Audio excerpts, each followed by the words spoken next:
from the City of Angels. Los Angeles.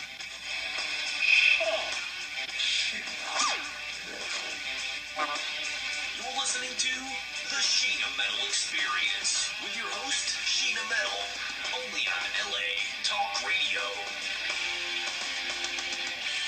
That's right, it's the Sheena Metal Experience right here on LA Talk Radio. For more info on the show, latalkradio.com, SheenaMetalExperience.com. Don't forget to email me and let me know what you think of the show. My guest all this hour is making her debut on the Sheena Metal Experience. She is part of the global recording artist's brand new CD, Meditate with Father Yod, and she has a wonderful story about Father Yod and her life. Since then, she is also the author of the book about Father Yod, The Source, and many other things. Please welcome to the Sheena Metal Experience, the wonderful Isis Aquarian is in the studio with me. Isis, thank you so much for being here with me on the show. Aloha, and you're welcome. I've featured many global recording artists in the time that I have known Karl Anderson, the owner of GRA. I just had another one of his artists in this earlier this week. But this is the first time that I've ever featured anything like this. He's branching out into something very interesting. And the thing I like about Karl is that he's such a free spirit, and anything that interests him becomes part of the label, or anything that interests him along the path of his life. And I love that about him. So tell me a little bit about you. Let's talk about you first, and what your history was and how you became involved with Father Yod. This was the 60s and 70s, and people were dropping out and finding gurus or the Eastern,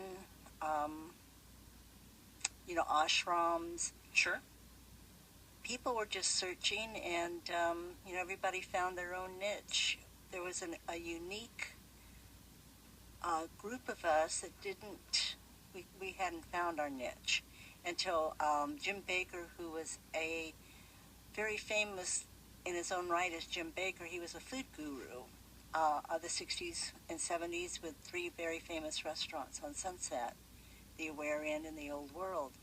Then he opened The Source. He was a student of Yogi Bhajan's, and then he branched out and wanted to merge the East with the West, and he formed his own identity. And the Source restaurant was very famous in its time. It had all the Hollywood elite. We were known as the darlings of LA. He formed his own communal family, and we lived up in the hills, and we wore robes. And we were a mystery school is basically what we were, and we lived in our own little reality.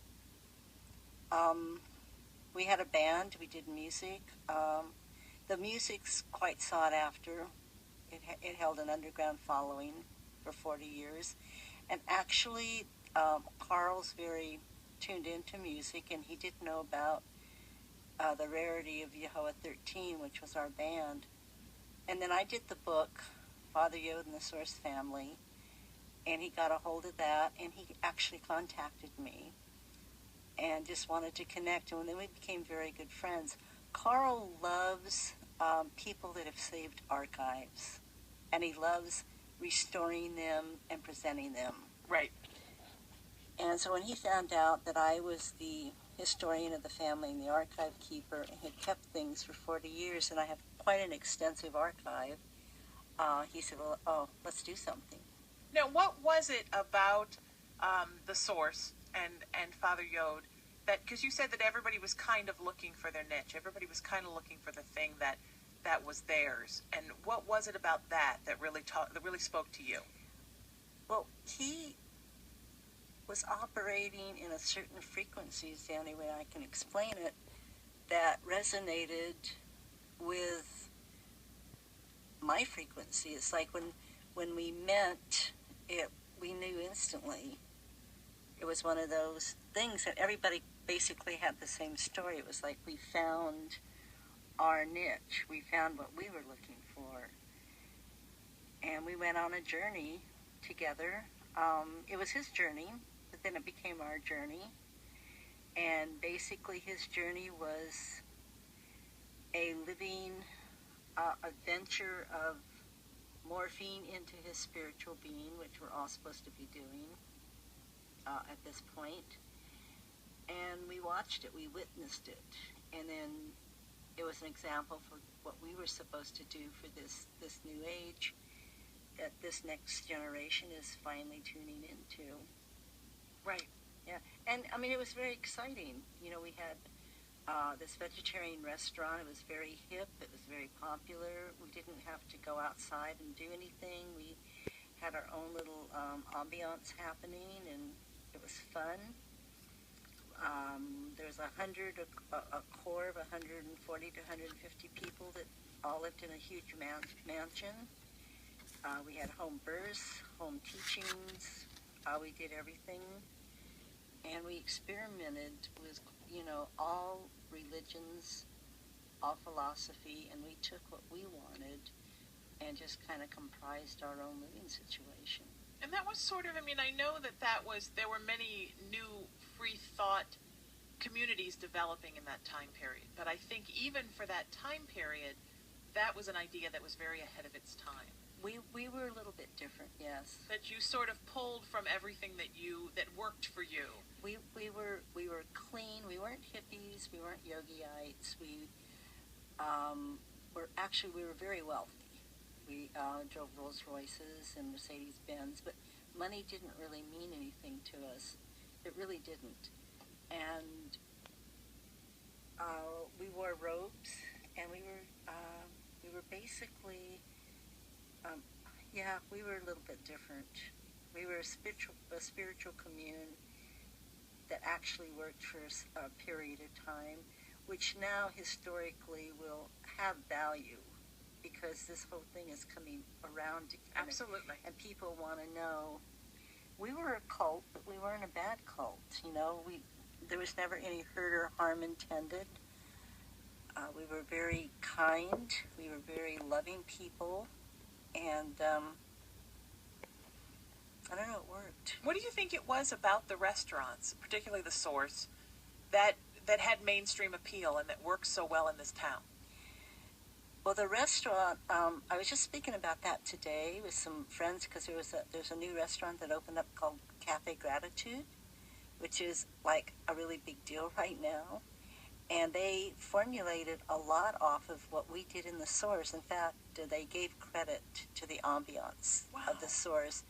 And they're a vegan restaurant, and their stuff is phenomenal, but they're very positive. Everything is, I am grateful, I am gratitude. And when they meet you, it's all positive affirmations and slogans. And I realized that people come there, and they might not even realize why they're coming there, or when they leave, how come they feel so good. It's like they can be assured that for a small period of time, they're going to get a frequency or a dose of peace, of love, of everything around them being positive. The food is clean and good. It's organic. Everything is good. And you've got that small respite from everything, your daily life, your world, maybe other people that aren't so, positive. And when somebody is operating, or something like that is operating in a frequency, it pulls you up. And then you operate in that frequency, and it's really very nice. And the Source did the same thing. People would come to the Source, and they would just say, I just feel so good. And the food's so good. We had, like, Cicely Tyson would come the next day with her wooden bowl that she had the day before and just say, fill it up, and then leave again. They would just, and the food was good. The food was very good. Well, I think the idea that, feeding your body feels good, and if you go and get a meal for your soul while you're there, then that's a quadruple benefit. Well, we were beautiful. We were unusual, and it was fun. It was fun being there. We didn't, say anything or give anybody any teachings or anything. We didn't do that. People were very comfortable to come and just be and be left alone. Right. Well, I think sometimes you don't need to necessarily say anything. You can create an environment. That's what we did. That's balanced and feels good. Yes, we did. Without having to have it be, here's your lesson, here's your moral. It's just a place where people want to be because it feels good to be there. Right. Now, where did you grow up in the country, and how did you wind up here, and how did you meet Father Yod? I was living in New York, and I had heard about, it was the 60s, and I was hanging out with Andy Warhol and Salvador Dali.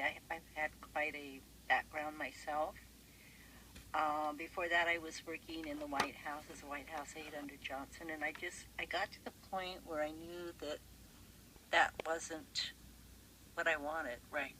And I started hearing about the flower children and the hippies and what was happening in LA, and I just said to myself, I want to see what that's all about.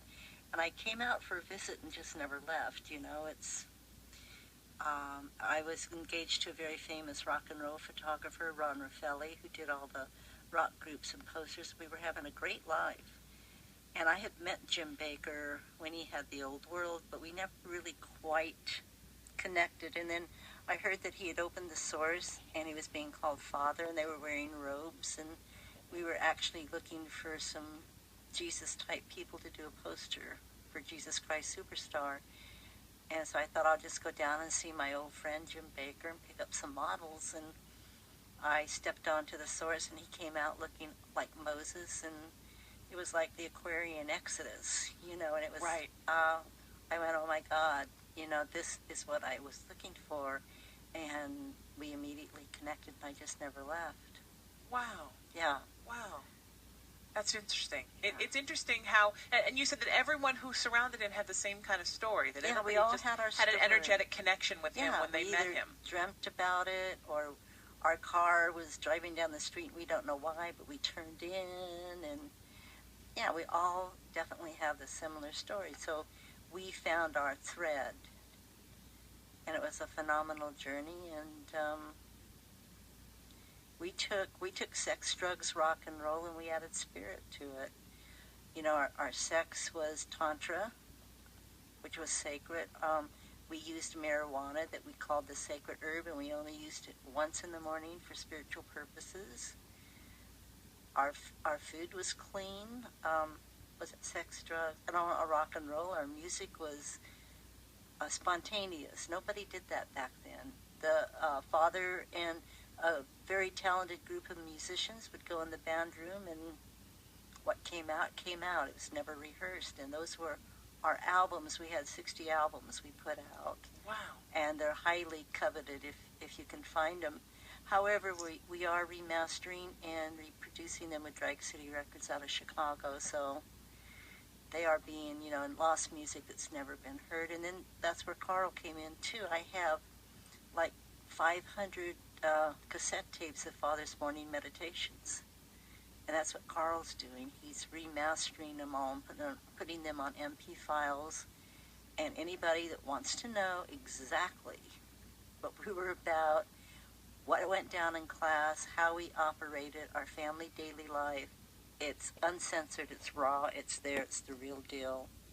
And, it wasn't all serious. We laughed a lot.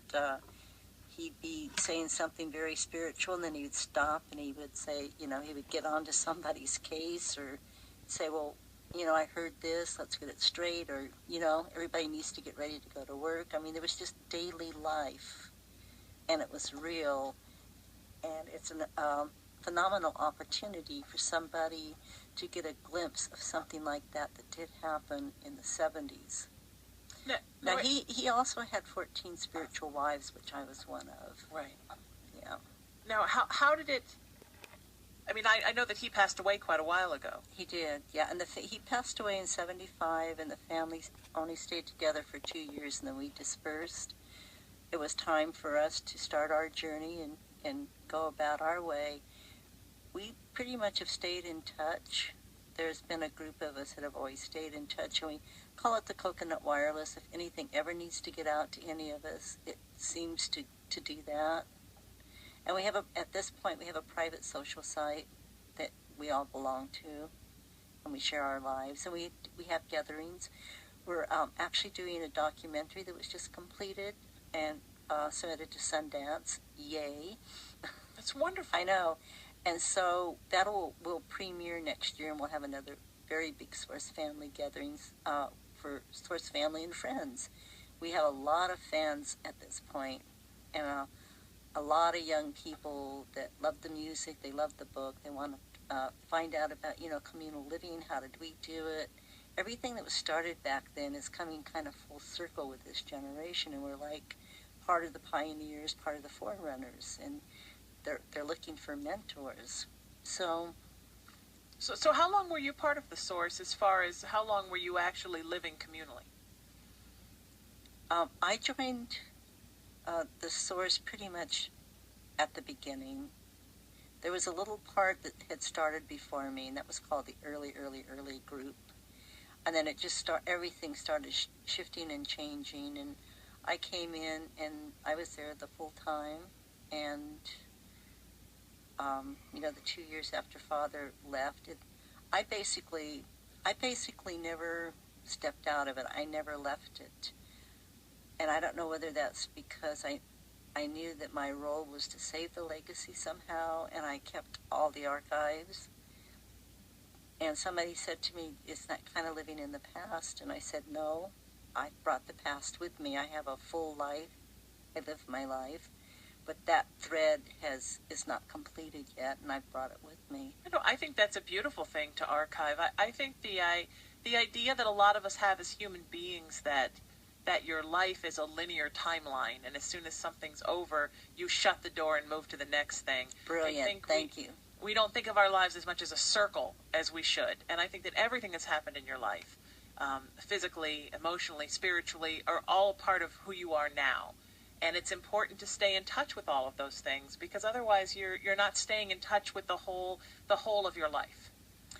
Yeah, and this reality is the only reality where time exists and Right. has Right. relevance, and we never lived in that reality all the time we were together. So we know the difference, and we know how to live in both worlds. And and that's just the world I've lived in pretty much in 40 years. When I've had to be in this reality in this time, I do it. But there's that other thread that keeps the rest of it going, because I know that concept. Was there an adjustment period for you when you were no longer living communally? Yes, because that's a yes. giant support system to It be was, around you all yeah. the time. It was for all of us. It was brutal, to tell you the truth. I can imagine. It's almost like being ripped out of the womb in Yeah, some ways. it was brutal, and a lot of. Can I? For some reason, I wanted some shit. You can say that's okay. There's just like a lot of shit that happened. Sure. People got confused. We were in a world we thought we were never going to leave.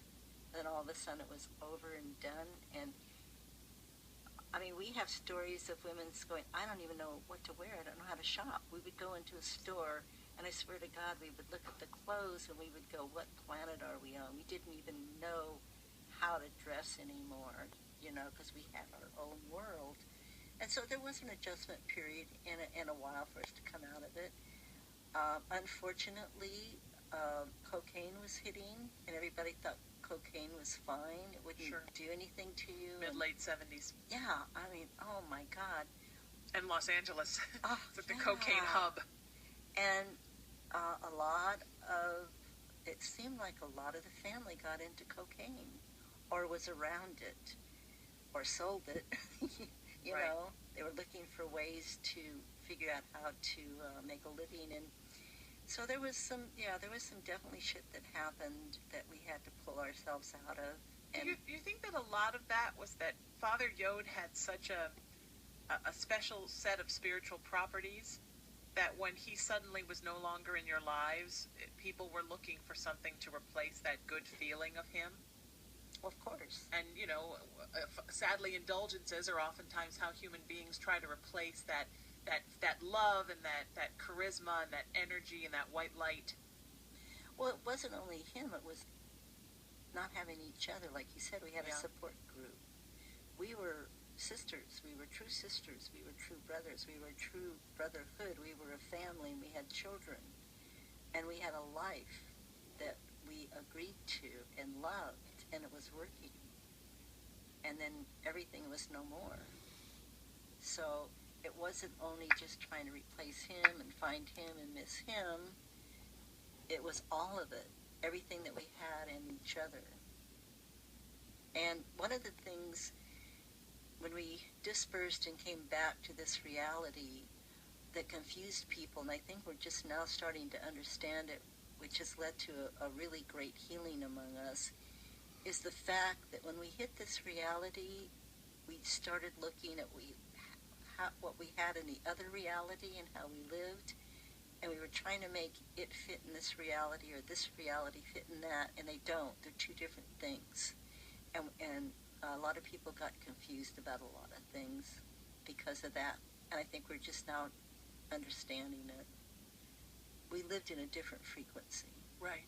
Yeah. So now that you're all back, so to speak, in the three-dimensional world of living in the community of humans, did you find a way after a while to integrate so that you could take the feelings of what it was like to be in the source and keep that as part of your heart and soul and still live in the world amongst everyone else? Everybody did it. We lived in a different frequency. Right. Yeah. So now that you're all back, so to speak, in the three-dimensional world of living in the community of humans, did you find a way after a while to integrate so that you could take the feelings of what it was like to be in the source and keep that as part of your heart and soul and still live in the world amongst everyone else? Everybody did it in their own way. A lot of people just never talked about it. And when the book came out, people's families were like, you were even a hippie? You know, they didn't know. Nobody talked about it. Everybody kind of went into a source closet. And a lot of people didn't share it with their family. It was like that was part of their life and they moved on, so they thought. And then when the book came out and we're doing other projects that we're doing and releasing the music, it's all like coming back. And people are seeing it wasn't a bad thing. It's actually being very well received, and people are feeling more comfortable with, yes, I was in the source. This was my adventure. This was part of my life. It was a huge part of my life. And Father was my earthly spiritual father. Things that they haven't said or talked about in, 30-some years. Right, right. And as we're starting to get more back together, too, I'm not saying that we all agree on things or we all get along. We all have different opinions, and that's okay. We're just trying to be kind with each other and agree to disagree if we need to, and just know that we had an adventure and it was a very special time, and how special that we are still here, like I'm 70. And what an awesome thing to be able to connect again with all these people that were such an important part. It's wonderful. Of my journey. It's beautiful. It's like finding family members again. Yeah. And it is. That's wonderful. Yeah. That's fun. And now is everybody kind of spread out all over the world? So it's well, easy. There's a big pod. There's big pods in California. People came back like to the LA, San Francisco area. There's a lot of people that stayed on the different islands of Hawaii. Wow. And then there's like spread out. There's people in Portland, Seattle. I don't know of anybody that's like not in the United States. So it's a lot of Pacific Ocean. People tend to stay on one side or the other of the Pacific. They did. There are people, in the East, a few. It's wonderful. Yeah. So how did it come to be, Isis, that you were the one who kept all the archives? I mean, did you even have any idea at the time? I mean, Father Yod had passed away, and then the family started to break up a couple of years later, and everybody was starting to go their separate ways. And did you have any idea then how important it was to hang on to everything? I did. And it was amazing because when people left, they literally walked out the front door and left and just took nothing. Some people did, but not much. And some people did, keep things or the teachings or photographs. But over the years, they either got lost or they didn't, all of a sudden weren't important and they threw them away. Right. Some people became born again Christians and actually denounced that experience and Father and burned their stuff. Oh. Some people knew that... That's a shame, but that does Well, happen. no, it's part of it. it was perfect. It's part of their learning experience. Right. It's part of their path. I believe that we're all on our own path. We're all in our own grade level at the school, or it's the school. No steps can be skipped. Right. We all have to take our own exams. Nobody can take it with us, for us. So whatever anybody went through is really perfect, as long as they come out of it, you know. So anyhow, so a lot of stuff happened. Father, I've always had this mentality of keeping stuff and archiving it and knowing the importance of it. I grew up when my dad was in the Air Force, and he was chief of documentations for the Air Force. So that was basically what he did.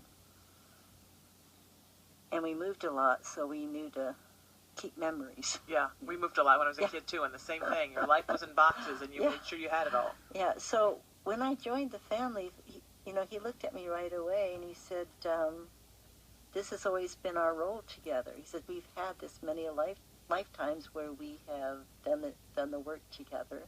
And he said, you are to be the family historian and the archive keeper, the temple keeper, and the high priestess, like immediately.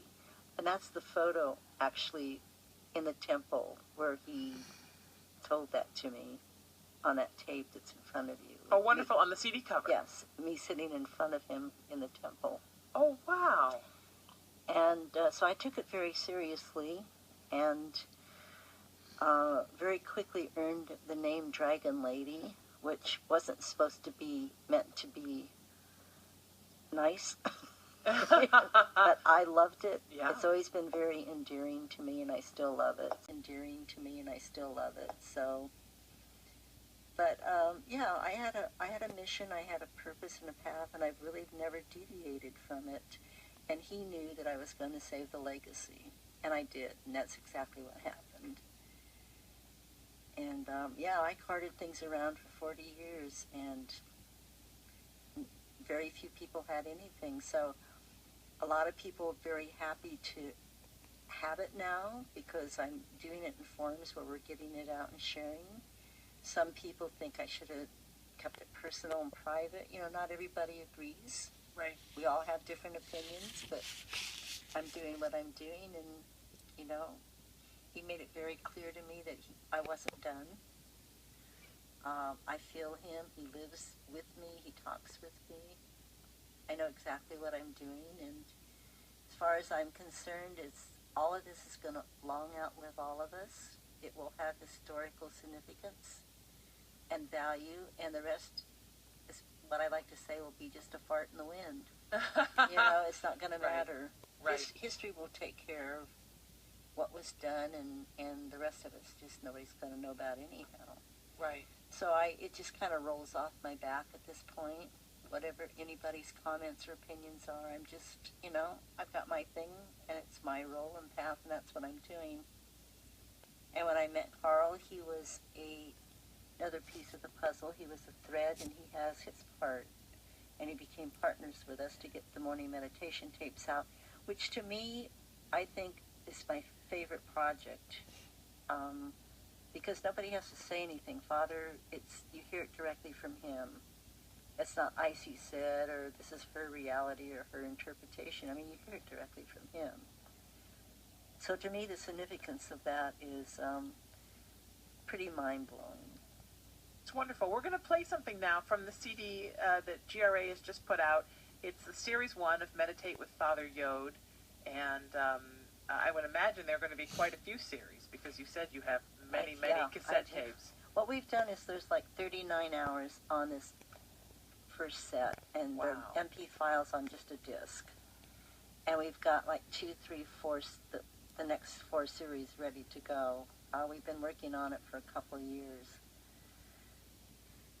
It's fantastic. Okay, we're gonna take a quick break, but we're gonna play something going in and something coming out, so you can all get a feel for the source and for Father Yod. It's the Shena Metal Experience, LA Talk Radio. More with the wonderful Isis Aquarian right after this. Now, this is A Tingling of Nerves, and this is from the Meditate with Father Yod CD. Do you want to let me know a little bit about what this is about? I have no idea. Okay, well then we'll just play it, and then everything we'll to know. me is important, so I don't care. Let's do it. Okay, we'll do it right now, and we'll be right back after this.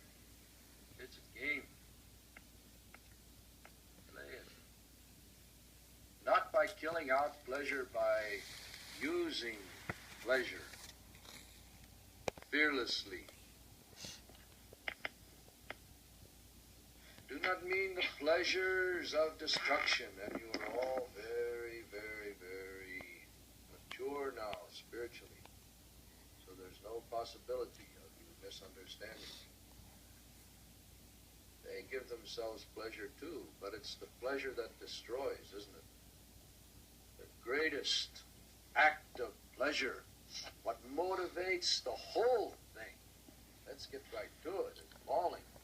That is the final conclusion to any movie out there, is it not? That final moment in the bed. That's what it's about. The whole thing, admit to it, no matter where you are, what you with each other, the way it was, that final moment is in the bed. Greatest pleasure is in the bed. How does that moment end with them? A tingling of nerves, a short-lived sensation. Who is that just came up from this part of the nation? Turn around. Who is that out there?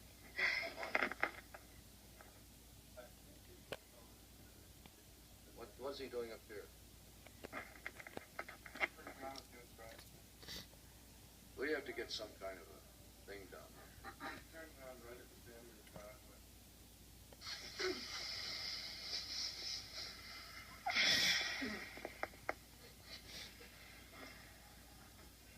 See my imperfection? I can still allow something external like that to pull me down. You know? There I am soaring all around and something will get my attention like that. I'll get curious. What's that? I'm fearful. I'm curious. What is that? What's going on? But I suppose if I didn't, that would be the end of the whole thing.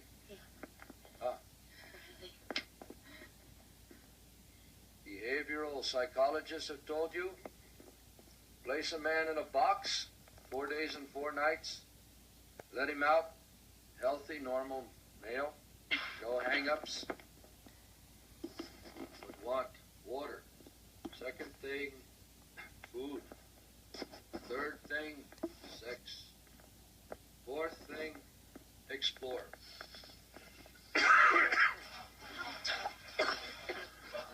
The exploratory urge or curiosity drive, man wants to see what is around and outside the box, been imprisoned in.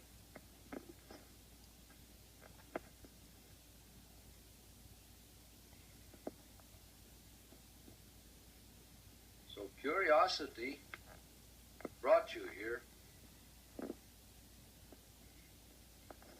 What's on the opposite end of the pole of curiosity? What would it be? What word? Tell me.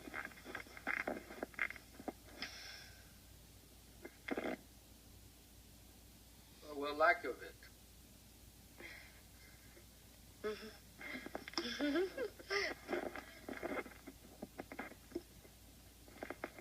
Three words, true. But it builds a body you can see. Curiosity, one word. Opposite end of that pole, lack of it, 3 words. See the body?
sprouts the subconscious seeds within the earth part of you, making the Akashic records visible to you.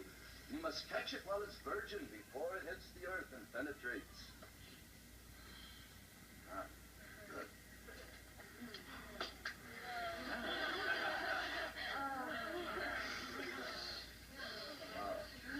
There's a miracle. If he comes, there's a miracle. There's a miracle. But he's heavy, see? He knows a lot, man. It's the Sheena Metal Experience, LA Talk Radio. That's from the CD Meditate with Father Yod. Global recording artist is putting it out. It's the first series of meditations with Father Yod. And this from the Source, and another one of the part of the Source family is here in the studio with me, Isis Aquarian. And we're going to talk a little bit about what we just heard. It's interesting. Were you the one that, Isis, were you actually recording all of Father's meditations, or did he record all of his own stuff and you just kept the archives of everything? No, I recorded and kept everything. And that was my whole thing. I just did it. He didn't ask me to record. I just naturally started doing it. And was it something that wasn't done before you got there? Was it Right. your idea to start keeping it all and Right. all of his teachings? Right. Which actually turned out to be something that was rather miraculous for people now that are finding him again. Well, we did go through a little period where he said, wait a minute, I don't want this to end up being dogma, and I don't want to end up being idolized or worshipped. And he said, I'm God, but I'm God to you. You're my family. And he said, I don't want any of this to be mistaken. And he actually at one point took everything that I had collected, including the tapes from the early part of our family, which were probably the most important, and he just had them all destroyed at one point. And that was very traumatic for me. That was a hard one for me. I can imagine. And I just looked at him, and the next morning I just sat back down with my tape recorder and started taping, and he laughed like thunder. He just said, okay, well, at least I tried, Right. And that's all he had to do. He had on his part. And then he actually got in, he wanted every morning to be taped from, Now, just because he's no longer here in an earthly body, does he still have the same role in your life? Yes, he does. I don't feel like he's ever left. We're still working. He tells me I'm not done yet, and with our agreements. And so absolutely. I've actually become what they call an Aquarian nun. It wasn't on purpose, and I was into it before I even realized what had happened. Monks and nuns is not a foreign concept, for God's sakes. Sure. It's always existed. It still exists, but I don't know what happened. It's just, I don't know if he never released me or never let me go. It wasn't hard. My life's been great. It's a very orgasmic experience, whether it's food or my friends. I don't feel like I've missed anything. And I've been open, but it's like nobody has come to, fulfill that part. And I'm at a point now with, it'd have to be somebody pretty special to let them in at this point, because I would be giving up everything else. Right. I'm still his woman. And so I don't know. I don't know how that's all going to play out. Right. But it wasn't anything that you consciously said you were going to do when he passed away. No, absolutely not. And it's, I was just so within his aura and vibration and doing the work. I think more so than maybe the other women or somebody else, because they didn't have the archives. It wasn't part of their life. They didn't still nurture it. Whereas me, it never left. And have most of the other wives gone on and gotten remarried? And Yes, yeah. so it was just your connection with him. Yeah, and it still is. It's interesting. It is interesting. Sometimes I'm a little baffled by it. Yeah. Now, what about, you've done, you have a DVD set that I've got in front of me called Echoes of a Crone. So you've gone on and done your own work, your own spirit work in addition to Right. archiving all of the Father Yode's stuff and the source archives. Right. You know, we're all trying to find our own ID. I'm trying to find my identification as just Isis Aquarian. I don't sing. I'm pretty much kind of tone deaf, but I wanted to do something. And I thought, well, why don't I just give the teachings? And it was like, within a matter of a couple of hours, it was just completely given to me what I was supposed to do, and I wrote it down. And they're basically just hits. It's not a complete teachings. It's beautiful sayings of spiritual hits and sayings that we have from the family. And then somebody brought me into the studio and recorded it. It's beautifully recorded, and then they put music to it. And it's really, really nice. There's, you know, like cult, we're trying to balance the concept of what everybody thinks a cult is. Cult is just culture, you know. Crone is not an ugly old witch. I'm very much into the stages of the goddess trinity, and the crone is basically the last stage of the goddess trinity, the elder, who is always highly revered in the tribal tradition. Sure. Now, what are the three stages of the goddess trinity for people listening that don't know? The three stages of and there's also the God Trinity that everybody's completely left out of, and I brought that back and merged it. But the goddess trinity is basically the youth maiden, and then you've got the woman mother, and then you've got the elder crone. And with the man, it's basically the same thing. You've got the youth knight, the manhood, and the fatherhood, and then the elder and the cronus. And it's not about the matriarchal or the patriarchal. It's about both being in balance. It's not one or the other. And that's what we're finding that people are trying to merge back into. It's wonderful. It's wonderful because I think that we've so much of our identity as human beings oftentimes are based on this idea of a patriarchal society and the angry God spirit that will, rap us on the knuckles if we don't do this, and this. And I think it's nice to see people thinking more about balance, that there is the mother and the father spirit. And that. Right. Well, before the matriarchal, it was the patriarchal society, it was all the goddess and the matriarch. Right. And then that got taken away, and then it became the patriarch, and now it's bringing it back into what they call polarities, where it's both in balance, not one or the other. It's beautiful. I like that you talk about balance of the East and the West, and how important that was to Father Yod, the mother spirit and the father spirit. I think that this world, as it stands today in 2011, could use a little more balance. We could all have a little bit more balance in our lives.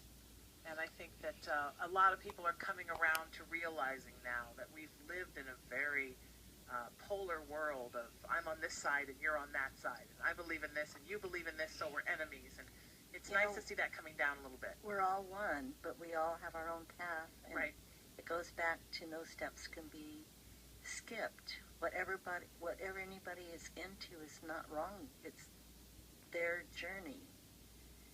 Some people are in kindergarten, some people are in high school, some are in graduate school, and you can't give somebody in kindergarten something for graduate school. You have to allow everybody their process wherever they're at, and it's perfect for them.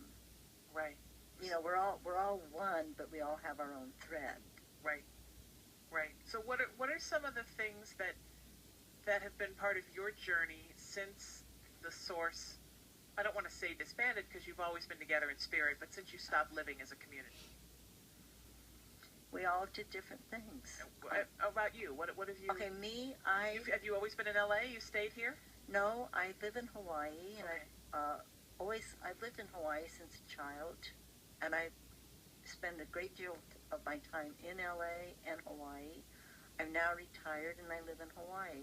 I love L.A. I come back as often as I can. I have a lot of projects that I'm doing and working with people, like the documentary and possibly an HBO reality series. We've got talks about a movie. I mean, it's here.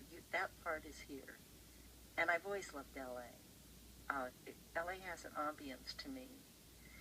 And I always go back to the old haunts every time I come, because they still hold the frequency.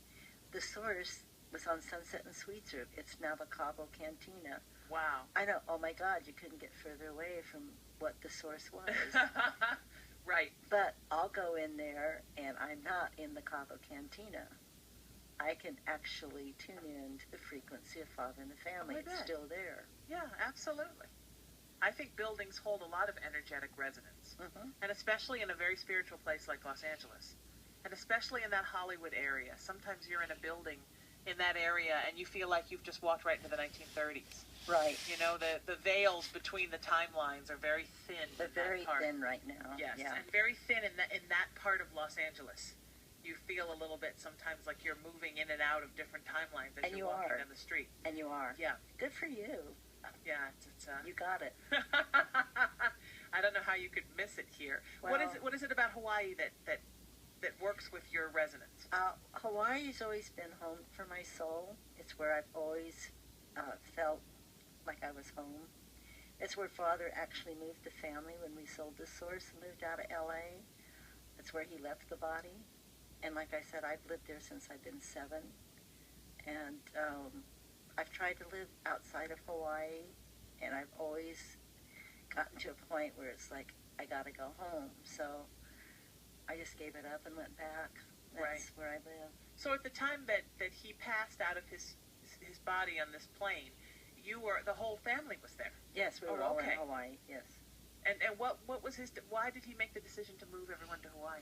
Well, this was 75, and around that time frame, everybody had kind of the mindset or talked about the bomb coming.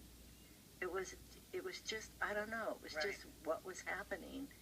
The shit was going to hit the fan, the bomb was coming, and everybody was trying to figure that out, and it got to a point where he just decided he would like to move his family someplace that he thought would be safe, someplace where we could grow food, get out of the city,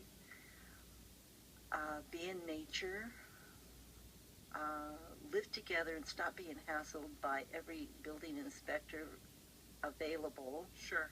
I mean, the law was you couldn't have more than 5 unrelated people living in a house, and we had 150. Right.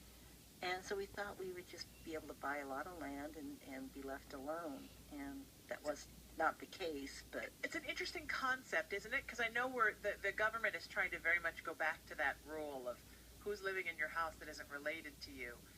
It's interesting how much stock we put on blood relation.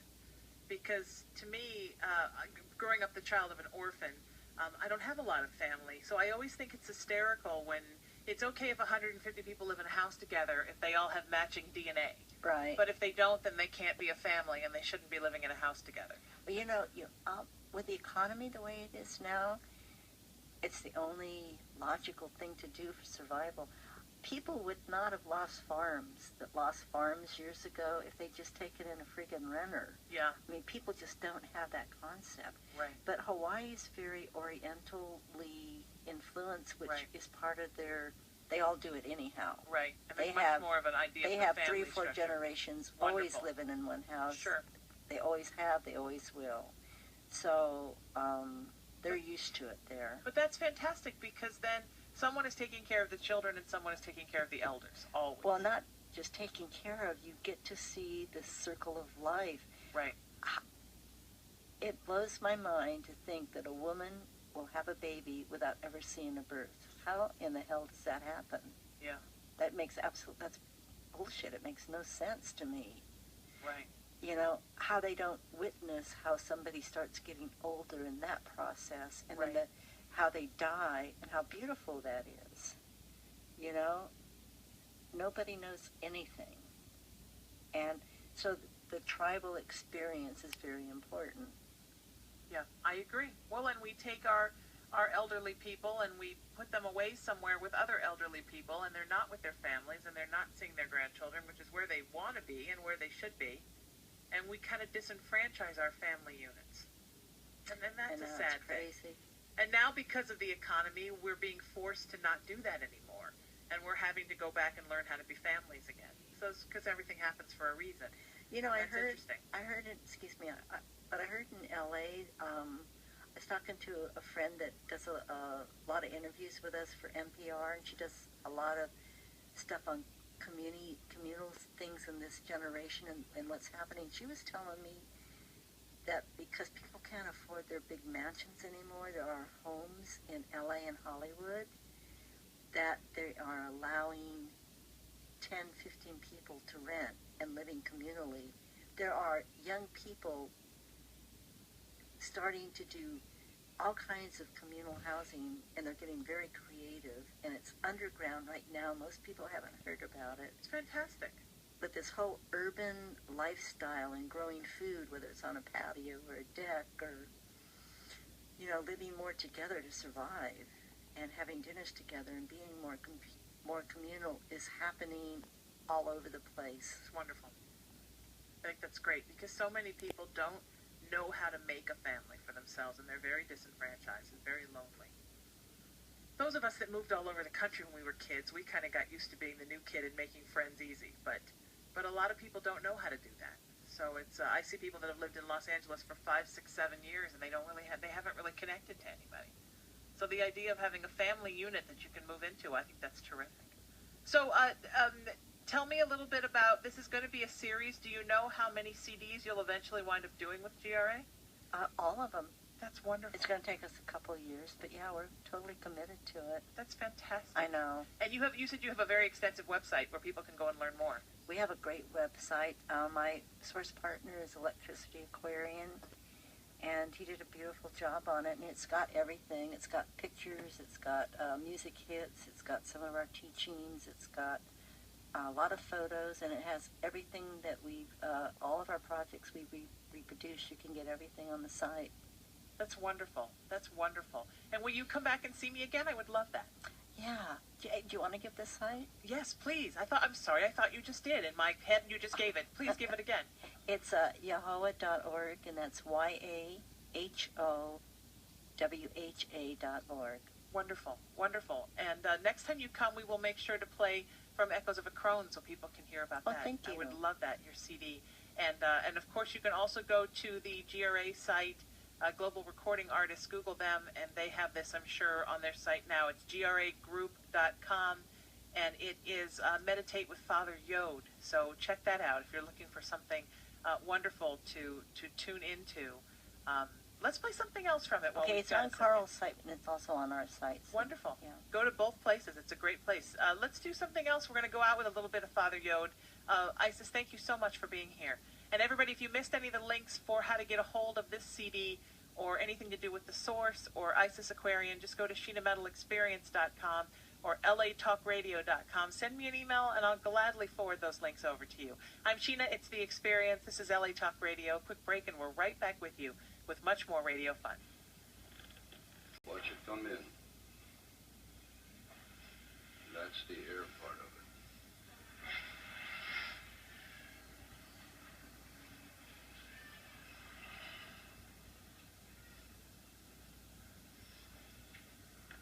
It is all in the breath. All of it is carried by the breath. You know it doesn't originate in your mind.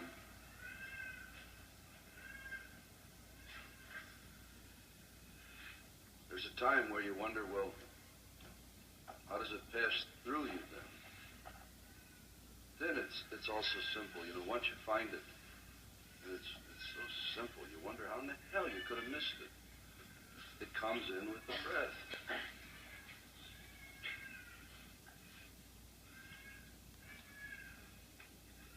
How could it be possible that I am not who I am? See? How could it be possible? It's not possible. For I am not me. I don't blend anything. Yet every morning somehow it's different. Just like the sunrise. Look each morning at it. You remember. It's always different. And yet there's certainly a familiarity about it. So it is all in the breath.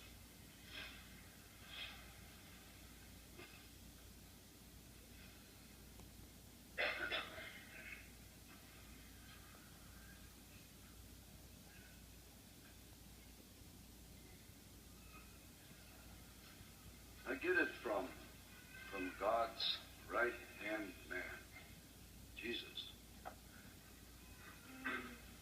He gives it to me, and I give it to you. But he gets it from God, and so I'm God.